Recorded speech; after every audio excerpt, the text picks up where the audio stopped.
like a servant before his master. After speaking about that davening is similar to the idea of Binyamin Sadik Tachten, the level of where Binyamin was engraved on the Yashvei. So similarly to that, we're going to explain the difference is as well Torah and mitzvahs. Torah, we said before, l'mayla mata, and tefillah is mata l'mayla, now Torah and mitzvahs. So b'chlolus yoyser, and even more generally, hu ha'hefresh between Torah and mitzvahs, the difference between Torah and mitzvahs. There are those that their avodah is mori Torah, they are masters of Torah, their avodah is in learning. And then, as opposed to them, there's a mori uvdin tavin, there's the masters of good deeds. Shemori Torah, im l'mayla ma'olam, the masters of Torah, are they themselves are beyond the world. It's not just that the Torah is beyond the world. Those that devote themselves to Torah learning, they are beyond the world. And they rule how will be the hanhag in the world to such a degree that the Rebbe often brings down the idea that when Bezdin paskins that there's a shana muberes that actually changes the facts on the ground in the physical development of a person. So the idea of ruling about something that shows an amshach that comes from above to below. On the other hand, there's the masters of good deeds. In Yonim Halam al Matal, their idea is about ascending from below to above. But they take an idea of actions, work. Left to its own, it's work and mundane matters, it's weekday matters. Then these masters of good deeds, they transform the Uvidin, or as the has the Nekudas of your Oivodim, they take these actions, these Maisim, and they turn it into Tovin, they make it into good deeds. That's the idea of ascent from below to above. This is also the difference between Yisachar and Zvulun, that Yisachar represents those that sit and learn Torah, and Zvulun were the business people that supported Yisachar. Loim de Torah, those that study Torah, top of page test, and then on the other hand, v'tamchin de'raisa, there's the supporters of Torah learning, like Zvulun was. And through these two types of avodah, Torah and tefillah, and Torah and mitzvahs that we mentioned before, we also affect above the two levels of the hamshachim al-mayla mata and hamshachim al-mata al-mayla. As we said, every Yisuras Dula Eilam needs to have a corresponding Yisuras Dula Saf. Oiz Gimel. One says that was Shoyham, was the stones that was going to be the windows of the houses, going to be replaced by the Shoyham stone. And another says that was going to be replaced by the Yashvei stone instead. There's an advantage in Shoyam that had Yosef HaTzadik's name engraved on it, because the Shoyam's quality is that it comes down from above to below, like Yosef is Tzadik Elyon. There's an advantage in Yashvei, which is Binyamin's name was engraved on it, that's Tzadik Tachten, it's the ascent from below to above. So the Rebbe is going to explain how each one has an advantage that the other one doesn't have. The idea behind this is, as it's known, the analogy from two people. One is standing on a high mountain, the other one is in a plain or in a valley, on a decline, an incline going downwards in a very low height of a place. And these two people, one's on the mountain, one's in the valley, they want to come close. It could be in two ways. Either the one that's on top of the mountain should descend down below, or the one that's below in the valley should ascend above. In each one of these two ways, there's an advantage that's not to be found in the other one. The advantage in the descent of the one above is that when the person from above is coming down, so he's determining to come down. There's no limitations. So what does that mean? So he says, let's contrast it with the guy going up. When the one below has to go upwards, there's in this different types of limitations and boundaries because of the capabilities of the one that's traveling upward. How much he can go up might be too difficult for him to climb, but going down, the person going down is determining the whole connection over here. As opposed to the descent of the one above, from above to below, there's no limitations whatsoever. It can descend all the way to the lowest level. And in similar vein, is similar to the spiritual concerning the ascent from below to above. There are limitations. As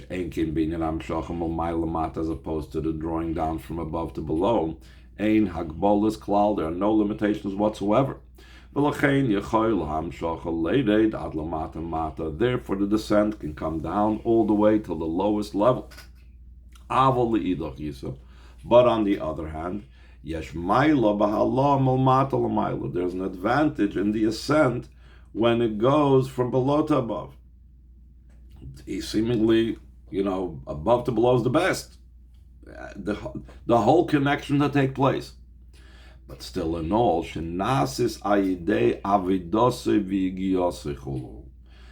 is going to be done by his work and his effort and toil.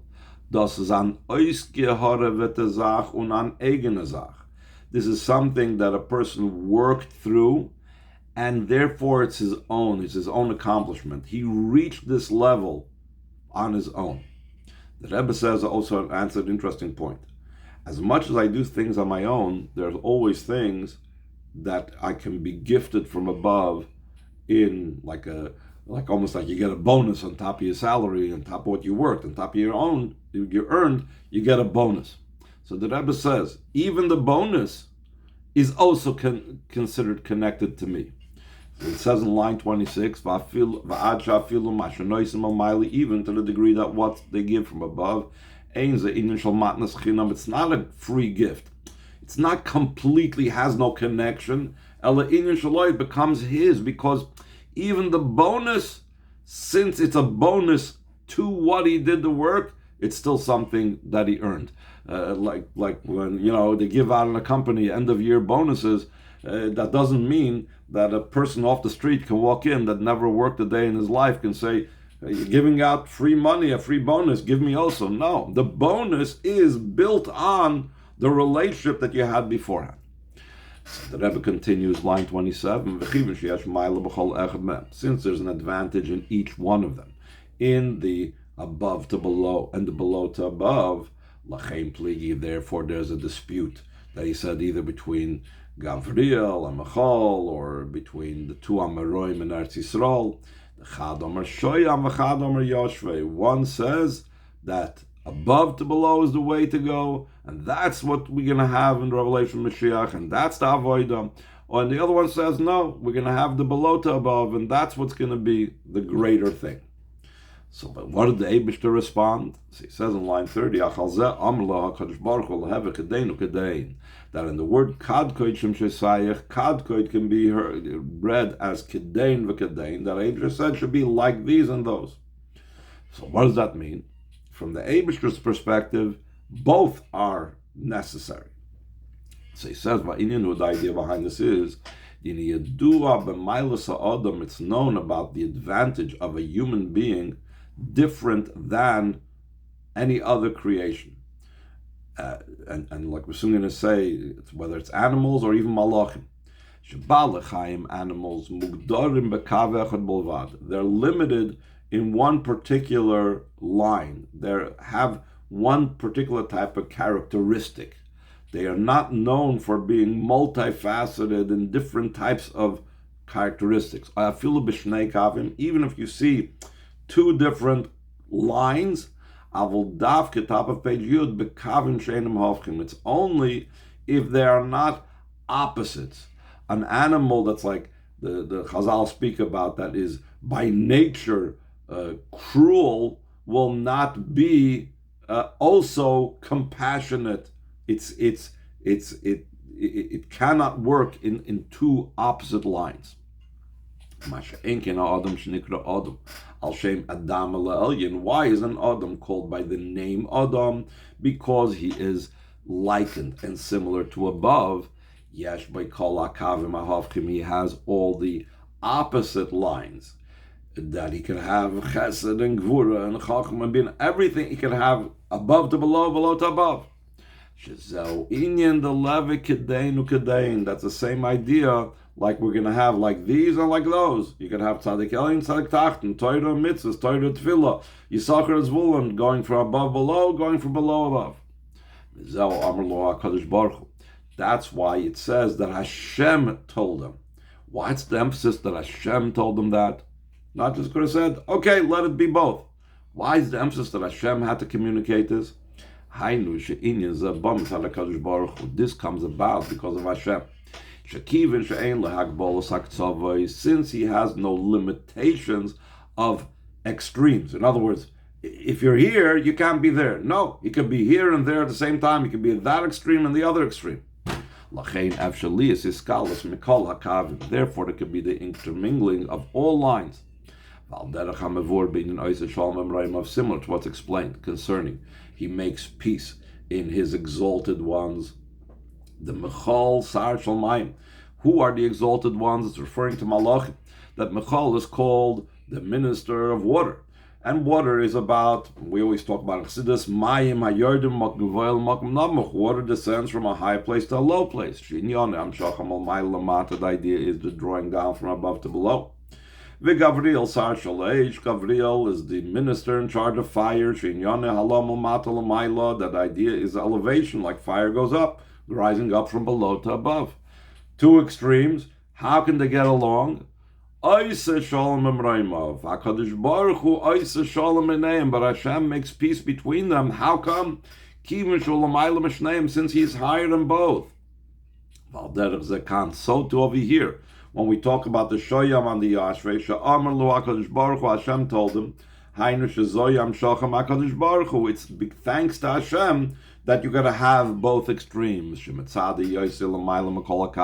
Hashem is beyond all different lines, after Leah is kedeinu kedein, it can be both like these and like those. And by the way, this is also fits in what we started at the beginning, that there is Gavriel and Mechal are ones that dispute, which fits in exactly with this Malmatal and Milo and Milamata they're known about. One is water, one is fire. So the Rebbe says a very interesting thing. Fine, if both are there and important and joined, so just say there will be Shoyam and Yashvi together.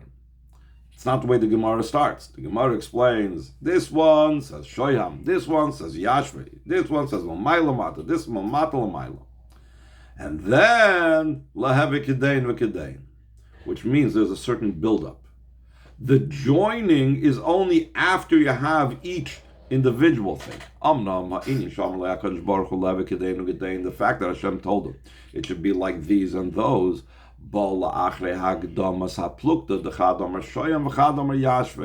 it only comes after the dispute that one said it should be a shoyam stone, one said it should be yashvei. So as to be able to be both like these and those, there has to initially be two opposite lines. What does that mean? There has to initially be two opposite lines. This will be understood the way it is in the service of Hashem. It's impossible to jump and do all the different lines at once. At the beginning of one service, quoting a Maimer Chazal, the time at the beginning of Avodah, there is the time for Torah is separate, the time for davening is separate. But there is a higher level. Only after he arises and ascends to a higher level, Then there could be one line that's beyond all extremes, meaning it incorporates all things together. Similar to what it says that Rashbi said. With one bond, with one knot, I am bound up with Hashem. Meaning, I don't have different lines. I connect with Hashem with Torah, and now I connect with Hashem with davening, now I connect with Hashem with mitzvahs. No, it's all one bond. It's a matter that's beyond the vision. That is the content of the matter. It should be like these and like those. The true idea of that should be like these and like those is that you reach a stage where there's no distinction, there's no separation. They are all coalescing together. But that joining together can only follow an initial stage where you start off with one thing and then another thing and then another thing. Let's go up to the top of page Yud Aleph, Ois Dalet. Because of the pasuk continues. After saying ושמתי כדכד שמשותיך, it says ושרייך לאבני אקדח, that I will make your gates into stones of ekdach. So he says she'arayich. What's it referring to? Your gates spiritually. Hem nun shari bina. These are the 50 gates of bina. The gam bazeh. If you remember, we said that just like in the first part of the pasuk, there are 3 levels. Shoyam, Yashvei, and Leve Kedain. V'Kedain should be like both. The same thing in the subsequent parts of the pasuk. There's also 3 levels. So he says, also in Shorayich Lavne Ekdach, there's also the 2 lines of drawing down and elevating. A gate is used both for entrance and for exit and for entrance. The Yitzia going out is in Yonam Shochem al Mailamat. It's about drawing down from above to below. The inside of the home is the higher level than the outside. So when you're going out, it's bringing the inside, the higher level, to the outside, to the lower level. Uknisa, and entering in Yonah Halamul Matal Mile. It's the idea of the ascent from below to above. Now, since it's a maimer that's said on the Shabbos Mevorchim of Rosh Chodesh Elul, so the Rebbe connects it with the month of El. These are the 2 aspects of the month of El. Sha'oz, during the month of El, Nimtza Melech Besod, the king is found in the field. But the purpose of the king being in the field is not that the king should remain there and the people should remain there, but V'achar kach holchim achra va'ira. But the Alter Rebbe continues in the famous analogy of the king in the field, that afterwards the people in the field follow him into the city, ad sheboim, until they come all the way into the innermost chamber of the king. These are the 2 lines that we mentioned before. The Amshacha is the king coming out, the king coming from his palace, going outside of his gates into the field, and then we enter with him back into his palace. That's the Halam al-Matal al-Mailam. Concerning these gates, the entrance and the exit and the entrance, it says Usharayich la'avnei ekdach, that your gates are like stones of ekdach. The Evan moira aleva Evan. Stone indicates what is brought down in the Lashon, that there's a heart of stone is brought down in Yecheskel. So a heart of stone is usually a very negative thing, but there's a way of overcoming that heart of stone. Through this, that the gates of Bina are coming down into the emotions. That's what the whole idea of the 50 gates. Those are 50 channels that bring down Bina into the emotions. That's why 49 of them correspond to 7 times 7 emotions. So then even a heart of stone becomes ekdach. What's the idea of ekdach? Miloshen eish kodcha, from the expression of the pasuk that says the fire was like burning. That these stones, the hardened heart like a stone, bursts into fire. That it will burst into flame and fire in the love of Hashem.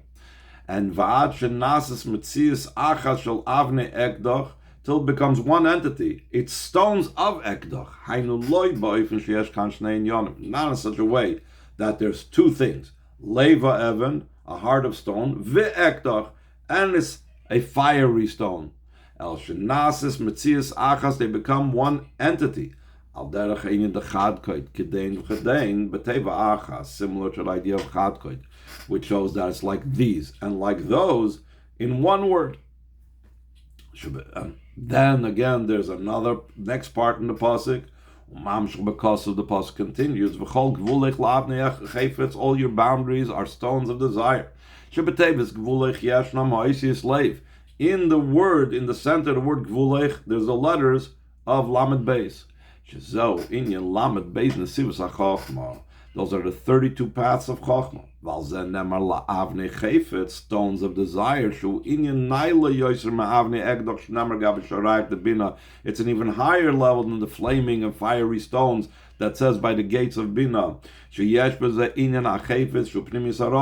the idea of desire, that's the innermost level of will. Also this level, that there is even the stone can have this innermost will for Hashem, who ba'oifen, top of page Yud Beis, sha'avonim nasim metzias achas imin lachefetz. It's not again stones and desire, but the stones become, the will becomes completely, permeates this heart, and the stones should be in a way of desiring. Al derech mashnis bar le'el binyan avdei ekdach, similar to what we explained previously, that the stones and the fire of avnei ekdach are not two separate things. They're stones of fire. They're fiery stones, and the same way the avnei chayfetz are desirous stones, pnimius harotzen, that's going to take place. And that now he's going to go on. Then tomorrow's year we're going to talk about v'chol v'nayich limudei Hashem.